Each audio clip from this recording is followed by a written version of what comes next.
تقاضا دیکھ کر فیصلے نہیں کیے، لیکن اگر سب لوگ غلط رستے پہ ہیں یا کسی نظریے کو غلط کو سپورٹ کر رہے ہیں تو اس وقت نہیں ہم سچ بولتے۔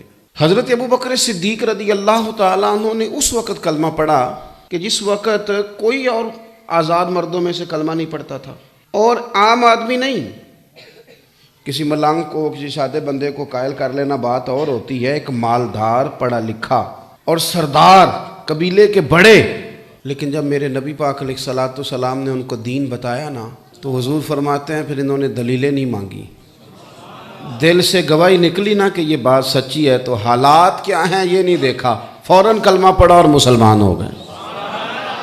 اللہ نے فرمایا والذی جاء بالصدق وصدق بہ، ایک وہ ہیں جو سچ لے کے تشریف لائے، اور ایک وہ ہیں جنہوں نے اس سچ کی تصدیق کی، نے کہا کہ آپ واقعی سچ لے کے آئے ہیں، اولئک ھم المتقون، دونوں ہی پرہیزگار ہیں۔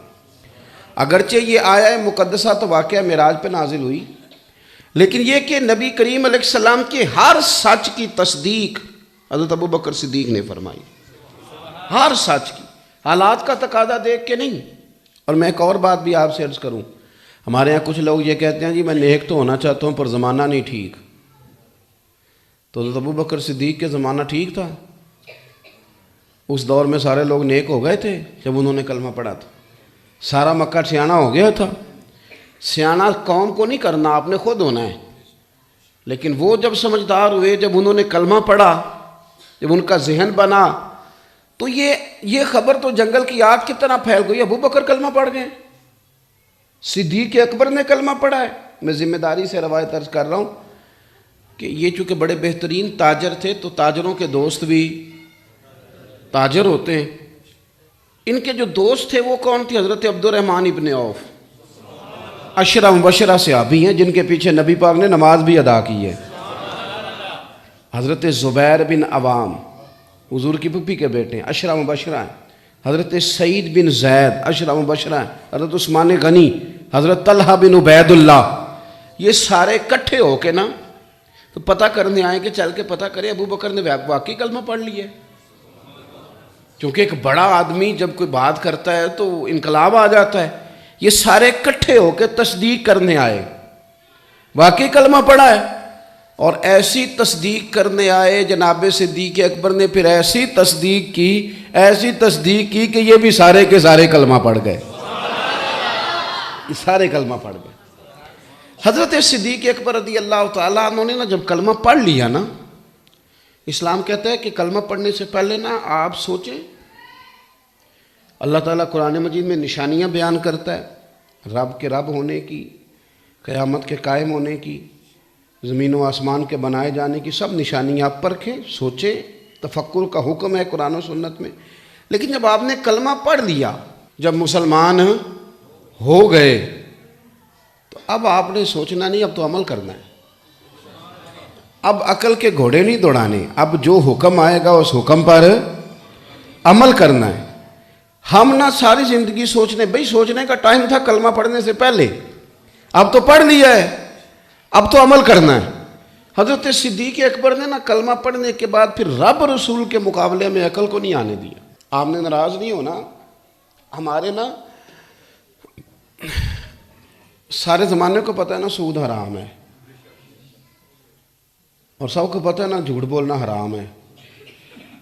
کتنی دلیری سے لوگ کہتے ہیں جھوٹ کے بغیر کام نہیں چلتا۔ جرت نہیں بہت بڑی، جرت نہیں، وہ جی سود کے ساتھ ہی ساری دنیا جڑی ہوئی ہے جی، عالمی سطح کے حالات۔ بھئی آپ نے عالمی سطح کے حالات دیکھنے ہیں کہ رب رسول کا حکم دیکھنا ہے؟ آپ وہ بات کس طرح کر لیتے ہیں جس کو شریعت اسلامیہ نے واضح طور پر حرام قرار دے دیا، واضح۔ یہ تو وہ چیزیں ہیں نا جو بالکل واضح، کچھ چیزیں ایسی ہیں جو سمجھنی، سہنی، برداشت کرنی، تسلیم کرنا بڑا مشکل کام ہے۔ حضور صلی اللہ علیہ وسلم کا واقعہ معراج ہے، ابھی تک لوگ اڑے ہوئے ہیں، اور بعض لوگ کہتے ہیں معاذ اللہ کو تو خواب میں سارا کچھ ہوا تھا، یعنی آج تک بہت سارے اڑ گئے ہیں۔ اور بات بھی بڑی مشکل ہے، ہم کہہ تو دیتے ہیں پر بڑی مشکل ہے، 18,000 سال کا سفر،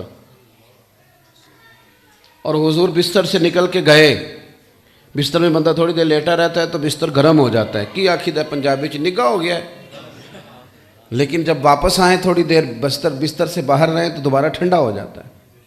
کچی زمین پر آپ وضو کا پانی چلائیں تو وہ تھوڑی دور جاتا ہے، پھر زمین کے اندر جذب ہو جاتا ہے۔ دیہاتوں کے اندر جو لکڑی کا دروازہ لوہے کی کنڈی ہوتی ہے، وہ دروازہ جب آپ بند کریں تو کنڈی تھوڑی دیر لیکن زیادہ نہیں، پھر وہ لگ جاتی۔ اب مسئلہ سمجھیں، علماء نے لکھا کہ حضور 18,000 سال کا سفر طے کر کے آئے، کنڈی ابھی ہل رہی تھی، پانی ابھی چل رہا تھا جو وضو میں پانی بہایا تھا۔ واپس آئے تو بستر سے نکل کے گئے تھے تو بستر ابھی بھی گرم تھا، تو یہ سارا کچھ کیسے ہو گیا؟ تو اعلیٰ حضرت نے اس کا جواب تو دیا ہے۔ اعلیٰ حضرت کہتے ہیں جان ہے وہ جہان کی، اور جان ہے تو جہان ہے، یعنی حضور جب نکل کے گئے تھے تو کائنات کی جان ہی نکل گئی تھی، تو جو شے جہاں تھی نا وہیں رک گئی، حضور آئے ہیں تو دوبارہ دنیا نے چلنا شروع کیا ہے۔ وہ دو عالم کی رحمت تھے، جہاں چاہتے وہیں رہتے، یہ تو ان کی مہربانی ہے کہ یہ عالم پسند آیا۔ تو اب ایک انسان رات کے تھوڑے سے حصے میں، لیلا من المسجد الحرام الی المسجد الاقصی، رات کے تھوڑے سے حصے میں جائے بھی اور آئے بھی، اور 18,000 سال کا سفر بھی طے کرے، کنڈی ہلتی رہے، بستر، سمجھنا کام بڑا مشکل تھا۔ اور اہل مکہ نے تو بیت المقدس دیکھی ہوئی تھی، تو وہ تو بیت المقدس کے معاملے میں بڑی تشویش میں تھے۔